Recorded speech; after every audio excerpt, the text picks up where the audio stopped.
الحمد لله رب العالمين. أشهد أن لا إله إلا الله وحده لا شريك له، وأشهد أن سيدنا ومولانا محمدًا عبده ورسوله، صلى الله تبارك وتعالى عليه وعلى آله وأصحابه وذرياته أجمعين. أما بعد، فأعوذ بالله من الشيطان الرجيم. بسم الله الرحمن الرحيم. شهر رمضان الذي أنزل فيه القرآن هدى للناس وبينات من الهدى والفرقان. صدق الله مولانا العلي العظيم. معزز علماء کرام، طلبہ عزیز اور قریب اور دور سے تشریف لانے والے حاضرین جلسہ،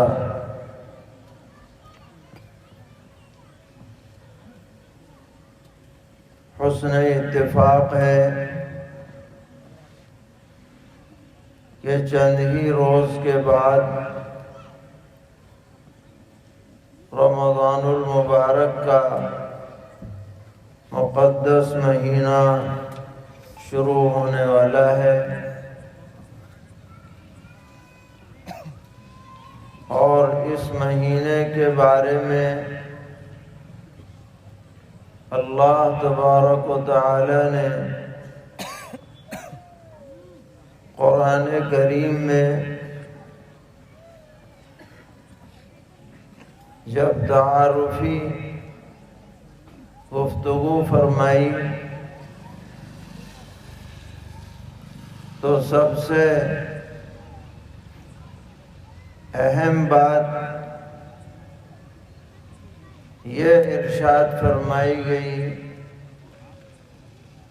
کہ رمضان کا مہینہ وہی مہینہ ہے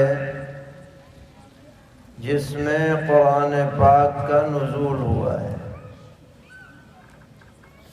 شہر رمضان الذی انزل فیہ القرآن، رمضان کا مہینہ جس میں قرآن نازل کیا گیا ہے۔ حضرات مفسرین نے انزل فیہ القرآن کی 3 تفسیریں فرمائی ہیں۔ پہلی تفسیر سیدنا حضرت عبداللہ ابن عباس رضی اللہ تعالی عنہما سے منقول ہے، وہ یہ ہے کہ اللہ تعالیٰ نے لوح محفوظ سے آسمان دنیا پر مکمل قرآن پاک کو نازل فرمایا رمضان المبارک میں شب قدر کے اندر، اور پھر آسمان دنیا پر نازل کرنے کے بعد نبی اکرم صلی اللہ تعالی علیہ وسلم پر 23 سال تک مسلسل وقفے سے اس کا نزول ہوتا رہا۔ تو یکجا نزول چونکہ شب قدر میں ہوا، اور وہ شب قدر رمضان المبارک میں ہے،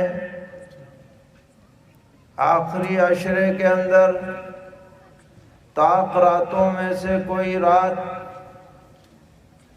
اس لیے فرمایا گیا شہر رمضان الذی انزل فیہ القرآن، رمضان کا مہینہ وہ ہے جس میں قرآن لوح محفوظ سے آسمان دنیا پر اتارا گیا ہے۔ یہ ایک تفسیر ہے اور کافی مشہور بھی ہے۔ دوسری تفسیر اس جملے کی یہ ہے کہ شہر رمضان الذی انزل فیہ القرآن، کہ رمضان کا مہینہ وہ مہینہ ہے جس کے بارے میں خود قرآن پاک میں صراحت کی گئی ہے۔ تو اس کا تعلق اس تفسیر کا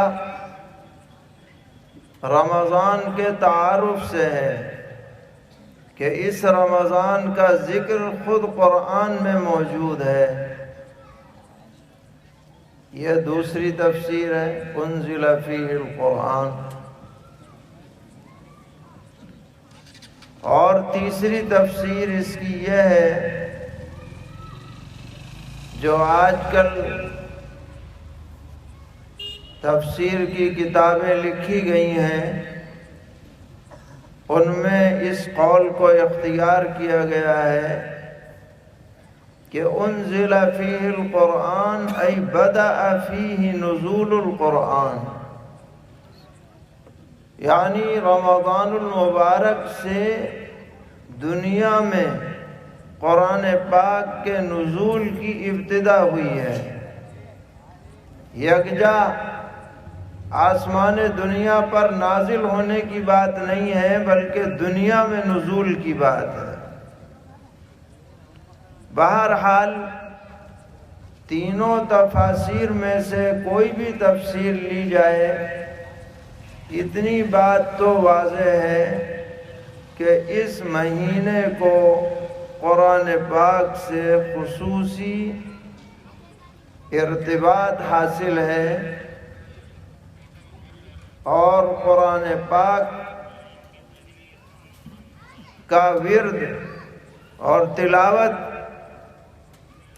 اور دنوں کے مقابلے میں رمضان المبارک میں زیادہ ہونی چاہیے۔ اسی لیے احادیث شریفہ میں آتا ہے کہ سرور عالم صلی اللہ تعالی علیہ وسلم رمضان المبارک میں جتنا قرآن پاک نازل ہو جاتا تھا اس کا دور فرماتے تھے سیدنا حضرت جبرائیل علیہ السلام کے ساتھ۔ اور یہ بھی روایات میں ہے کہ وفات والے سال آپ نے 2 مرتبہ قرآن پاک کا دور فرمایا ہے۔ تو رمضان کا اور قرآن کا بڑا جوڑ ہے، اور اللہ تعالیٰ نے اس کا انتظام فرما دیا تراویح کے ذریعے، جو ایک مستقل نماز ہے سنت مؤکدہ، جس میں قرآن پاک کو سننا یا سنانا مستقل الگ سے سنت ہے۔ ایک سنت تو ہے 20 رکعت تراویح، اور ایک سنت ہے تراویح میں مکمل قرآن پاک سننا یا سنانا۔ دونوں سنتوں کو ادا کرنا چاہیے۔ آج کل بہت سی جگہوں پر یہ رواج ہو گیا کہ 10 دن میں 15 دن میں تراویح میں قرآن پڑھ لیا، پھر تراویح کی چھٹی کر دی کہ بس یہ قرآن سن لیا، بات ختم۔ تراویح تو پورے مہینے پڑھنی ہے، ختم آپ جلدی کریں بعد میں کریں بات الگ ہے، دونوں سنتوں کی ادائیگی کا اہتمام ہونا چاہیے۔ سرور عالم صلی اللہ تعالی علیہ وسلم نے صحابہ کرام رضی اللہ تعالی عنہم کو 3 دن تراویح پڑھائی۔ جیسے جیسے لوگوں کو پتہ چلتا گیا مسجد نبوی میں مجمع بڑھتا چلا گیا، تو چوتھے دن یا بعض روایتوں میں تیسرے دن پوری مسجد بھر گئی اور لوگ انتظار میں رہے کہ حضرت تشریف لائیں، نماز شروع کریں۔ آپ اعتکاف میں تھے، چٹائی کا پردہ لگا ہوا تھا، لوگ کنکریاں مار رہے تھے آپ کو متوجہ کرنے کے لیے، لیکن آپ باہر تشریف نہیں لائے، اندر ہی نوافل وغیرہ میں مشغول رہے۔ صبح کو آپ نے ارشاد فرمایا کہ میں دیکھ رہا تھا تمہارے ذوق و شوق کو، مجھے یہ خطرہ ہوا کہ اگر میں باہر آ کر کے تمہیں نماز پڑھا دوں تو یہ نماز تمہارے اوپر واجب کر دی جائے گی اور پھر تمہارے لیے ادائیگی مشکل ہو جائے گی۔ امت پر شفقت فرماتے ہوئے جی چاہنے کے باوجود آپ باہر تشریف نہیں لائے، لیکن صحابہ کرام رضی اللہ تعالی عنہم نمازیں پڑھتے رہے، قرآن پاک پڑھتے رہے۔ حضرت صدیق اکبر رضی اللہ تعالی عنہ کا زمانہ گزر گیا، مسجد نبوی میں 2 آدمی، 4 آدمی، 5 آدمی الگ الگ جماعت کر کے تراویح پڑھتے تھے۔ سیدنا حضرت فاروق اعظم رضی اللہ تعالی عنہ کا دور آیا، انہوں نے یہ منظر دیکھا تو آپ نے فرمایا کہ بھائی الگ الگ پڑھنے کے بجائے سب ایک امام کے پیچھے پڑھیں تو اور اچھا ہو۔ تو آپ نے صحابہ میں جو سب سے بڑے قاری صاحب ہیں حضرت ابی ابن کعب رضی اللہ تعالی عنہ، جن کے بارے میں پیغمبر علیہ السلام نے فرمایا کہ وہ اقرأہم ہیں، سب سے زیادہ اچھا قرآن پڑھنے والے، ان کو آپ نے امام مقرر کیا اور انہوں نے اجتماعی طور پر تراویح پڑھانی شروع کی۔ سیدنا حضرت عبداللہ ابن مسعود رضی اللہ تعالی عنہ نے جب یہ منظر دیکھا تو فرمایا کہ اللہ تعالی حضرت عمر کی قبر کو روشن فرمائیں جس طرح انہوں نے اللہ کی مسجدوں کو روشنی کرنے کا انتظام کر دیا ہے۔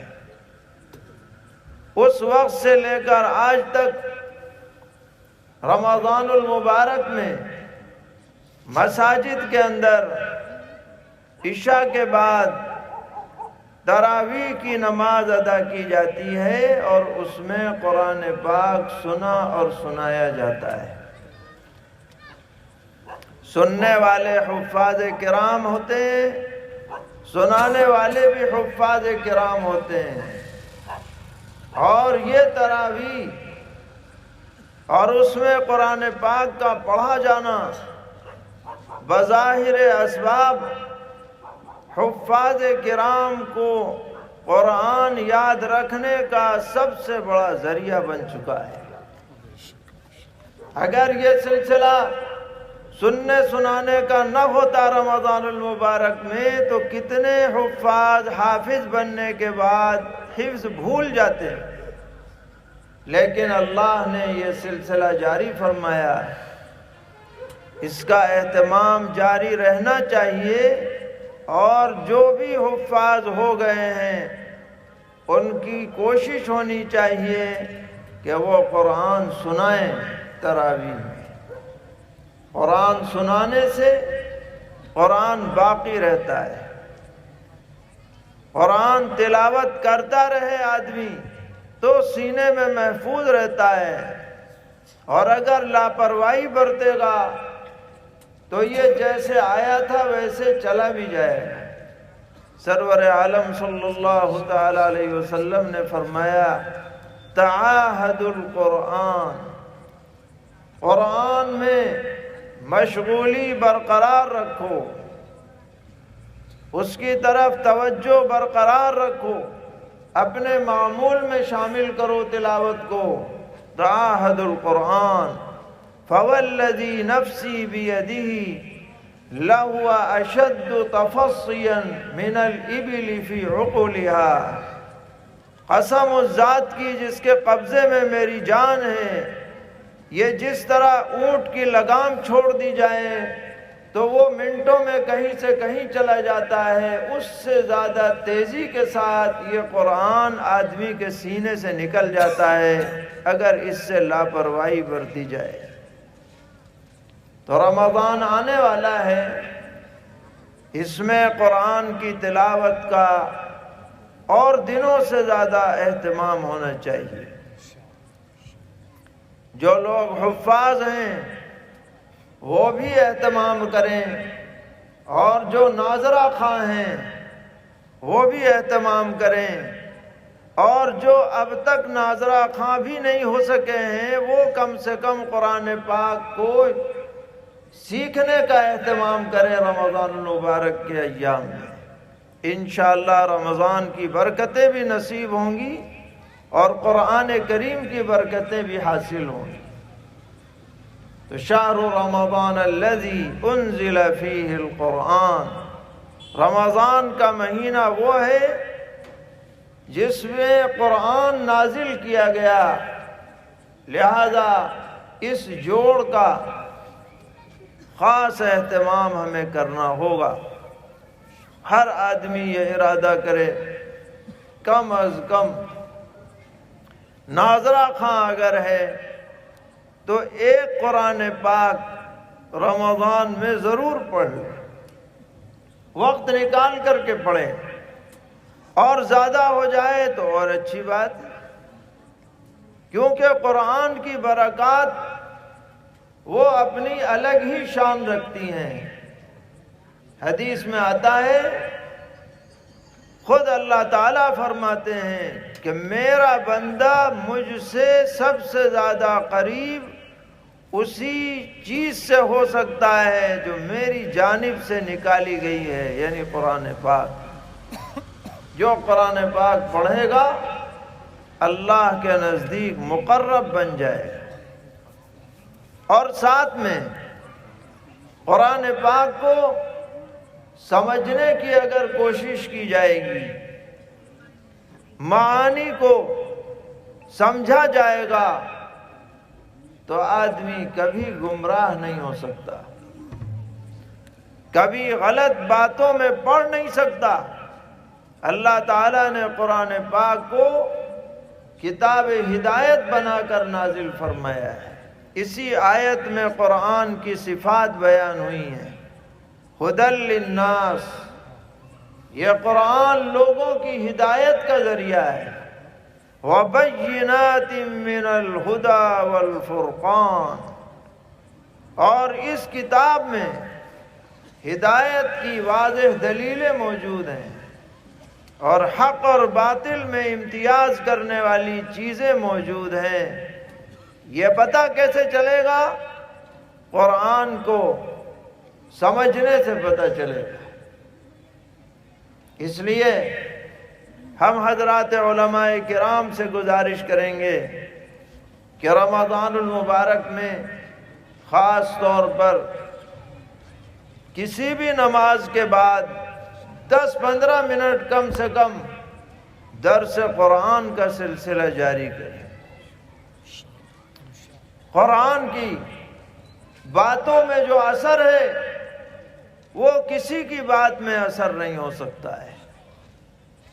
آج افسوس کی بات ہے کہ ایک مسلمان لمبی عمر گزار دیتا ہے لیکن بہت سے ہمارے بھائی بہنیں ایسے ہیں جن کو سورہ فاتحہ کا مطلب پتہ نہیں، قل هو اللہ کا ترجمہ پتہ نہیں، اذا جاء نصر اللہ کا ترجمہ پتہ نہیں، پوری عمر گزر گئی۔ ٹھیک ہے، قرآن پڑھنے کی بھی چیز ہے، تلاوت کی بھی چیز ہے، مگر اس سے زیادہ یہ قرآن ہدایت کا ذریعہ ہے، اور ہدایت کا پتہ چلے گا قرآن کو سمجھ کر پڑھنے سے۔ اس کے لیے نظام بنایا جائے، لوگوں کی ذہن سازی کی جائے، اور رمضان کا مہینہ ذہن سازی کے لیے سب سے زیادہ مناسب اور موزوں ہے، اس لیے کہ احادیث شریفہ میں آتا ہے کہ رمضان المبارک شروع ہوتے ہی جنت کے دروازے کھل جاتے ہیں، کوئی دروازہ بند نہیں رہتا، جہنم کے دروازوں پہ تالے لگ جاتے ہیں، کوئی کھلا نہیں رہتا، شیاطین کو بیڑیوں میں جکڑ کر سمندروں میں ڈال دیا جاتا ہے، اور فرشتے اعلان کرتے ہیں یا باغی الخیر اقبل ویا باغی الشر اقصر، اے خیر کو چاہنے والے آگے بڑھ، اے برائی کرنے والے پیچھے ہٹ۔ تو ایک ماحول بنتا ہے خیر کا، اس ماحول میں جب قرآن پاک کی روشنی دل میں پہنچے گی اور قرآنی ہدایات کانوں سے ٹکرائیں گی اور قرآنی آیتوں کے معنی ہمارے سامنے آئیں گے تو ایمان کے اندر یقیناً اضافہ ہوگا، ایک جلا پیدا ہوگی، ایک رونق آئے گی انشاءاللہ۔ جیسے ہم اہتمام کر رہے ہیں تراویح کا، اسی طرح اہتمام ترجمہ قرآن پاک کا بھی ہونا چاہیے۔ اس کے فوائد، اس کے منافع ناقابل بیان ہے، اس میں جو تاثیر اللہ تعالیٰ نے رکھی ہے وہ کسی کے کلام میں وہ تاثیر نہیں ہو سکتی ہے۔ بہرحال چونکہ یہ مہینہ قریب ہے، اس لیے عرض کیا گیا کہ اس مہینے کو قرآن پاک سے وابستہ کیا جائے، اور اس میں جو خاص عبادات ہیں ان عبادات کو انجام دینے میں کوتاہی نہ کی جائے۔ تراویح کا تذکرہ ہوا، اسی طرح رمضان میں روزہ رکھنا فرض ہے۔ خود قرآن پاک میں اللہ تعالیٰ نے اسی آیت میں فرمایا فَمَنْ شَهِدَ مِنْكُمُ الشَّهْرَ فَلْيَصُمْهُ، جو اپنی زندگی میں رمضان کا مہینہ پائے لازم ہے کہ وہ اس میں روزہ رکھے۔ عاقل، بالغ، صحت مند، تندرست، مقیم، اس کے لیے تو روزہ چھوڑنے کی گنجائش ہی نہیں۔ ہاں اگر بیچارہ بیمار ہے، کمزور ہے، مسافر ہے، تو یہ نہیں کہ معاف ہے، بلکہ بدل کی اجازت ہے کہ اب نہ رکھو بعد میں رکھ لو، لیکن معاف نہیں ہے، یا آپ نہ سمجھے کہ معاف ہے۔ پیغمبر علیہ السلام نے فرمایا جو آدمی رمضان کا فرض روزہ بلا کسی عذر کے وقت پر نہ رکھے تو اگر اس کے بدلے میں پوری زندگی بھی روزے رکھتا رہے تو بدل نہیں ہو سکتا، وہ اجر و ثواب اسے مل نہیں سکتا۔ لہذا ہمیں یہ عہد کرنا ہے کہ ہمارا کوئی روزہ نہیں چھوٹے گا، ہر حالت میں ہم روزہ رکھنے کی کوشش کریں۔ بعض دیہاتوں میں ہمیں بتلایا گیا پورا پورا دیہات مسلمانوں کا ہے، روزہ نہیں رکھتے۔ کوئی روزہ رکھتا ہے اسے بڑا تعجب سمجھا جاتا ہے، ارے تمہارا روزہ ہے؟ اچھے خاصے جوان طاقتور روزہ ندارت۔ یہ بات بہت افسوس کی ہے، کسی مسلمان کا روزہ قضا نہیں ہونا چاہیے رمضان میں۔ فَمَنْ شَهِدَ مِنْكُمُ الشَّهْرَ فَلْيَصُمْ، یہ رمضان کی خاص عبادت ہے۔ اسی طرح رمضان کی خاص عبادت جس کا پیغمبر علیہ السلام نے بڑا اہتمام فرمایا وہ اعتکاف ہے۔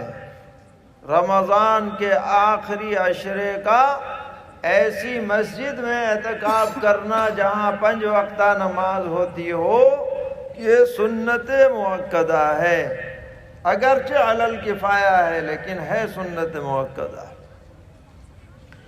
اور بڑی بابرکت عبادت ہے۔ اس عبادت کی لذت کا اندازہ وہی لگا سکتے ہیں جن کے دل میں اللہ تعالیٰ نے اپنی محبت کا کچھ حصہ رکھا ہے۔ جو شخص بھی اعتکاف کرے گا اخلاص کے ساتھ، وہ ضرور اللہ کا پیارا بندہ بن جائے گا۔ سب کو چھوڑ چھاڑ کر، بوریا بستر لے کر رب العالمین کے دربار میں جا کر کے پڑ جائیں، اگر رب العالمین اسے نہ نوازے گا تو کس کو نوازے گا؟ اس کی جھولی ضرور بھری جائے گی، اس کا دامن خالی نہیں جائے گا۔ اور سب سے بڑی بات یہ ہے اعتکاف کی کہ جو بھی اعتکاف کرے گا اسے یقینی طور پر شب قدر کی عبادت نصیب ہوگی۔ ہم کہتے ہیں کہ شب قدر کی عبادت کامل طور پر 100% بغیر اعتکاف کے آدمی کو حاصل ہونی مشکل ہے۔ ہاں اعتکاف رہے گا تو سوتا ہوا بھی عبادت میں شمار ہوگا، اور 1 رات شب قدر کی عبادت 1000 مہینوں سے افضل ہے۔ جس کو حساب لگایا گیا تو 83 سال بیٹھے، 1 رات کی عبادت کرو 83 سال کا ثواب پاؤ۔ بتاؤ کتنا نفع کا سودا ہے۔ اب اگر ایک آدمی 10 سال شب قدر پالے تو میاں 830 برس کی عبادت کا ثواب ملے گا۔ اتنی لمبی عمر کس کی ہو سکتی ہے؟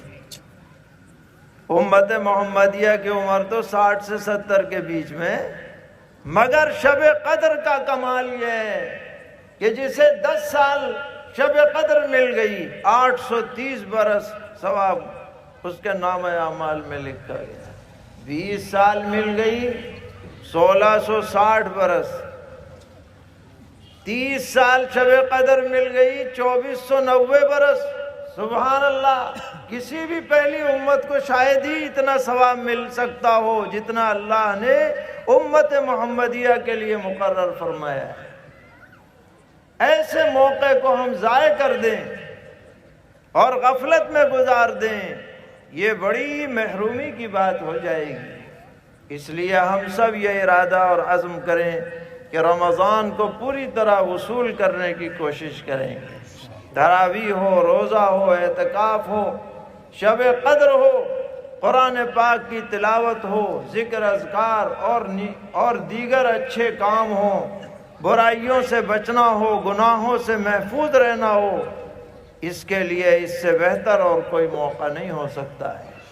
اللہ تعالی ہم سب کے حق میں اس ماہ مبارک کو خیر و برکت کا ذریعہ بنائیں، تقرب کا ذریعہ بنائیں، پوری امت کے لیے عافیت کا ذریعہ بنائیں، ہمارے مظلوم فلسطینی بھائیوں کے لیے ان کی عزت و رفعت کا ذریعہ بنائیں، ان کی حفاظت کا ذریعہ بنائیں، اور دشمنوں سے ان کی سلامتی کا ذریعہ بنائیں، اور ہمارے ملک میں بھی ہر جگہ خیر اور عافیت کے فیصلے فرمائیں، اس مجلس کو بھی قبول فرمائیں، اس مدرسے میں بھی خیر و برکت کے فیصلے فرمائیں۔ وصلی اللہ تعالی علی خیر خلقہ محمد وآلہ وصحبہ اجمعین برحمتک یا ارحم الراحمین۔